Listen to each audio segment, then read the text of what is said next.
scope, time. For me, the quality is always the number one. I set the scope first and then we figure out the timing.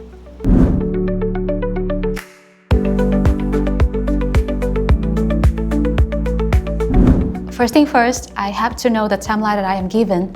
Second, break it down into smaller, attainable milestones. Thirdly, I track my progress using an app and a journal for quick notes as well as some doodling.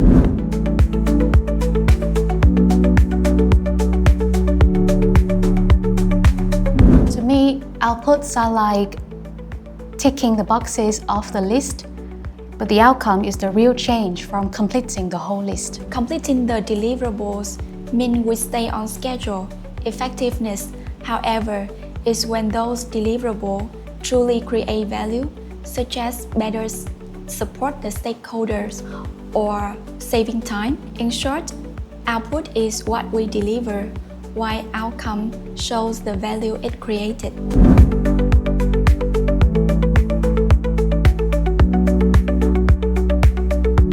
Yes, there are times after receiving a new request and after pretty much deliberation, I have to respectfully push back a request because I find it necessary to achieve the expected outcome. Occasionally, I may receive a request that may look efficient on paper but doesn't lead to real language development.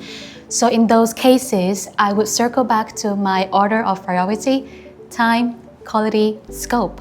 If the request contradicts with the project's timeline and current priorities, I would have to respectfully push it back, tell my reason, and propose to deprioritize this and reevaluate a better time to implement it.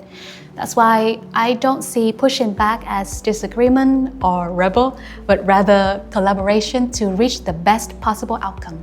Well, actually, I deal with this almost every day because my job is not just to follow the requirement, but to understand the goal behind them.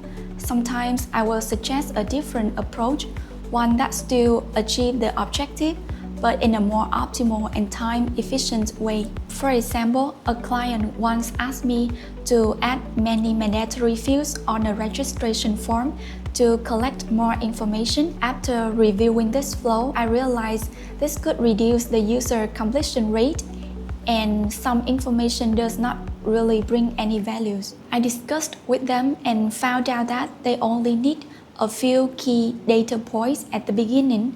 I suggested them keeping the form simple and collecting additional information later during the user journey.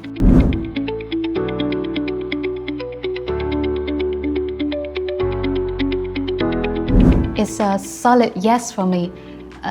There's one particular case that really drove home. One of my students is a brilliant developer. He accomplished every single milestone in the curriculum, completed every homework assignment, and recently he just delivered a flawless scripted demo.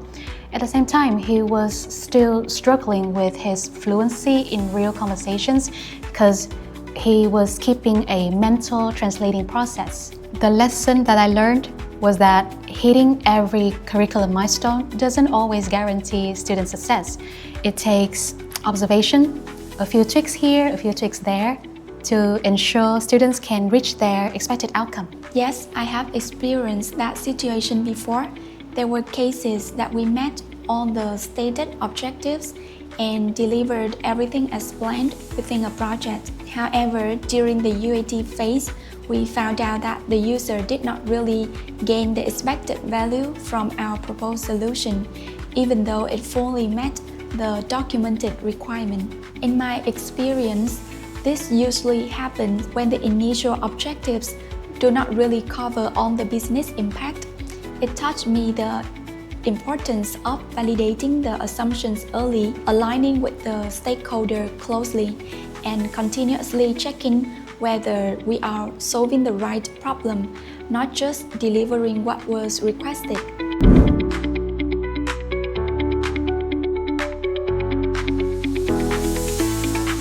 In my view, a project is truly successful when it delivers the real change while being delivered on time and within scope. In language training, the outcome isn't about the number of lessons delivered, but the real outcome should be whether my learners can communicate more effectively and smoothly. Bottom line is, timing and scope matter, but they support the bigger goal, delivering the outcome that makes a difference.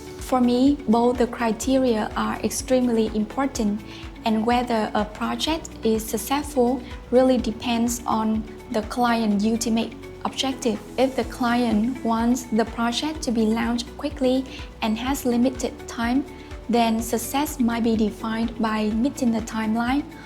On the other hand, if the client prioritizes quality, then the project achieves its true outcome when the quality is fully optimized.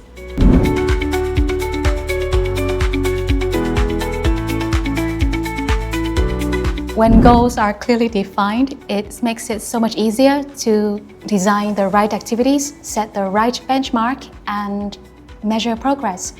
Not to mention, it can save so much time and effort from redoing all the work just because goals lack clarity. In retrospect, I tend to work better and smarter with clear, specific, challenging goals rather than general, ambiguous ones. That's why the golden circle of why, how, what is my go-to thinking model when it comes to goal setting. In my job as a speaking coach, clear goals help me prioritize the key contents for my learners, reduce the unnecessary ones, find out and choose the most effective methodology, reflect on my lessons, and make sure that every lesson helps my learner to reach the final learning outcome. Clearly defined goals give me direction and focus. When the objective is clear, I can prioritize the right task, avoid unnecessary work, and make better decisions faster. It also helps align expectations with the stakeholder from the beginning, reducing rework and misunderstanding. As a result, I can work more efficiently and ensure what I deliver truly contributes to the outcome.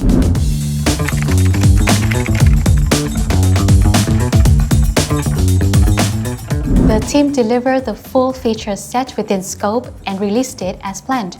However, after go live, the customers is still encountering blockers at key steps. From a result orientation mindset, which action would you prioritize to ensure that the intended outcome is truly achieved? A. Close the item since it were released as requested and on time.